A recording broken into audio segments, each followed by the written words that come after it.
आईपा, all India progressive politics association, जिसमें बात होती है प्रोग्रेसिव राजनीति की, जिसमें केवल विकास ही मुद्दा होता है। आईपा एक ऐसा मंच है जहां पे सभी के ओपिनियन लेके एक नया रास्ता निकालने का जरिया है। आज हम मेन एग्रीकल्चर सेक्टर की बात करने पहुंचे हैं ग्रेटर नोएडा। एग्रीकल्चर सेक्टर की बात करें तो यदि उसमें युवाओं का बहुत बड़ा योगदान है, जहां युवा दो वर्ग में बटे हैं, एक शहरी युवा, एक ग्रामीण युवा। ग्रामीण युवाओं की संख्या बहुत ज़्यादा है। आज के समय में जहां ग्रामीण युवा खेती छोड़ के शहर की तरफ पलायन कर रहे हैं, किसान का बेटा किसान नहीं बन रहा है, लेकिन एक हमारे बीच ग्रेटर नोएडा के आदित्य भल्ला जी हैं, जो हाईटेक पढ़ाई लिखाई करके खेती की तरफ मुड़े हैं। और वो भी इस तरह की, जिस तरह प्रोग्रेसिव पॉलिटिक्स की बात कर रहे हैं तो प्रोग्रेसिव खेती की बात कर रहे हैं। जिस तरह देश में ज़मीन घट रहे हैं तो कैसे कम ज़मीन में ज़्यादा से ज़्यादा उत्पादन हो, इसके लिए वो हाइड्रोपोनिक तरीके से खेती कर रहे हैं। तो आज जानेंगे आदित्य भल्ला जी से कि शहर के युवा तो खेती की तरफ बढ़ रहे हैं, लेकिन ग्रामीण युवा क्यों खेती से मोह मोड़ रहे हैं, इस पर उनका विचार जानेंगे। Thank you so much. ग्रामीण युवाओं के पास अभी एक्सपोजर और स्किल डेवलपमेंट की जो कमी है, जिस कारणवश जितने फाइनेंस के अगर हम सेक्टर्स देखें, सॉफ्टवेयर सेक्टर देखें, वही डेवलपमेंट जो इन सेक्टर्स में हुआ है वो एग्रीकल्चरल सेक्टर में भी किया जा सकता है, अगर हम सही ट्रेनिंग और सही लेवल पर एक्सपोजर प्रोवाइड करें अपने ग्रामीण युवाओं को। सो स्किल डेवलपमेंट एक मेजर एरिया है। गवर्नमेंट को डिस्कस करना पड़ेगा कि एवेन्यूज़ क्या हैं एग्रीकल्चर में। सिर्फ प्रोडक्शन नहीं है, हार्वेस्टिंग टेक्नोलॉजी है, उसमें आर्टिफिशियल इंटेलिजेंस का यूज़ है, उसमें पोस्ट हार्वेस्टिंग टेक्नोलॉजीज़ हैं, उसमें फूड प्रोसेसिंग है। तो ये सारी जो इश्यूज़ हैं, जो हमारे एवेन्यूज़ हैं एग्रीकल्चर में, इनके बारे में हमें और डिस्कशन करना चाहिए है और अपने ग्रामीण युवाओं को इसमें और ट्रेनिंग प्रोवाइड करनी चाहिए है। आदित्य भल्ला जी, ये हाइड्रोपोनिक टेक्निक के बारे में हमें थोड़ा सा बताइए कि हाइड्रोपोनिक टेक्निक क्या है और इसमें फूड डेवलपमेंट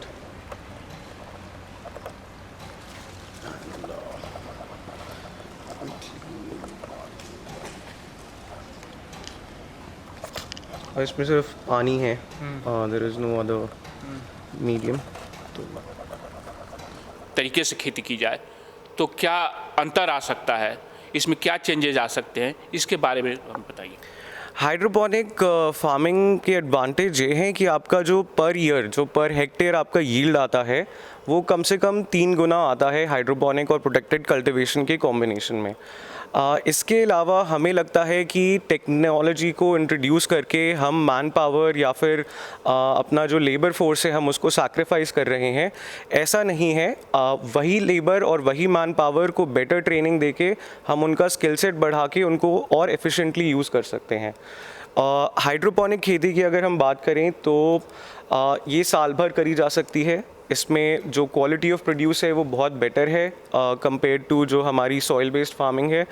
जो डिजीज़ेज़ हैं, पेस्ट मैनेजमेंट के इश्यूज़ हैं, वो भी कम हो जाते हैं, जिसके वजह से जो हमारा फार्मर है वो फोकस कर सकता है उसकी मार्केटिंग में और उसकी बेटर क्वालिटी प्रोडक्शन में, रादर दैन कि वो इश्यूज़ के साथ जूझे। उससे बेटर है कि वो कोई नए एवेन्यूज़ ढूंढे जहाँ पर वो बेटर अपनी सेल्स कर सकें और बेटर प्रोड्यूस कर सकें। आदित्य जी, हम ये जानना चाहते हैं कि आज की जो राजनीति है, किसानों के डेवलपमेंट की बात होनी चाहिए, युवाओं के रोज़गार की बात होनी चाहिए, महिलाओं के एम्पावरमेंट की बात होनी चाहिए। तो आज की राजनीति यदि कृषि के संबंध में सोचा जाए तो किस तरह कृषि के लिए कैसी राजनीति होनी चाहिए, इसके बारे में आप हमें बताइए। अभी अगर हम देखें तो हमारा जो एक्सपोर्ट है with respect to agricultural produce वो काफ़ी बड़ा है, but at the same time जो रेन्यूमरेशन या फिर जो बेनिफिट्स मिलने चाहिए थे फार्मर्स को इस इंक्रीज़ इन एक्सपोर्ट के वजह से वो नहीं मिल पाए हैं। सो अभी जो टाइम है वो ये है कि गवर्नमेंट को बात करनी चाहिए है कि जो पुराने फार्मर्स हैं उनको कैसे इंसेंटिवाइज किया जाए और उनकी जो प्रोडक्शन ऑलरेडी है उसको कैसे और इम्प्रूव करके उनकी जो टर्नओवर है या फिर जो उनकी पर्सनल इनकम है उसको कैसे बढ़ाया जाए। और उसका सीधा सीधा जो प्राइमरी कॉज हो सकता है कि हम उनका स्किल डेवलपमेंट नहीं कर रहे हैं।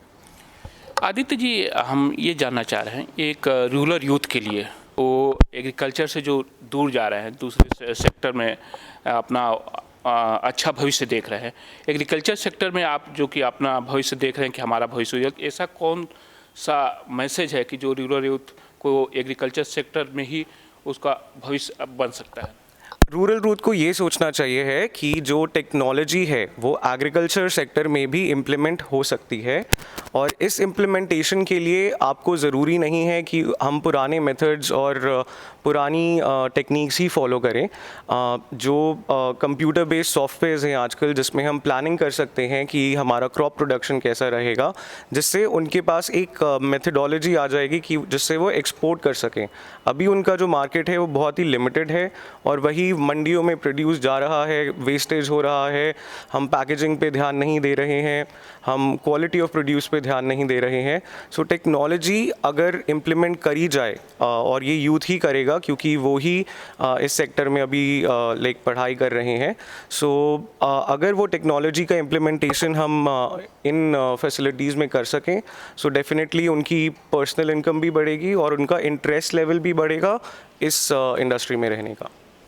आदित्य जी, आपको आइपा में इतनी अच्छी जानकारी देने के लिए बहुत बहुत शुक्रिया। हम आशा करते हैं कि आपके जो विचार रखे हैं ये भारत के राजनीतिक दल, राजनीतिक पार्टियों को आगे के एग्रीकल्चर सेक्टर में क्या नया रास्ता खोल सकते हैं जिससे किसानों ग्रामीण युवाओं का भविष्य उज्जवल हो।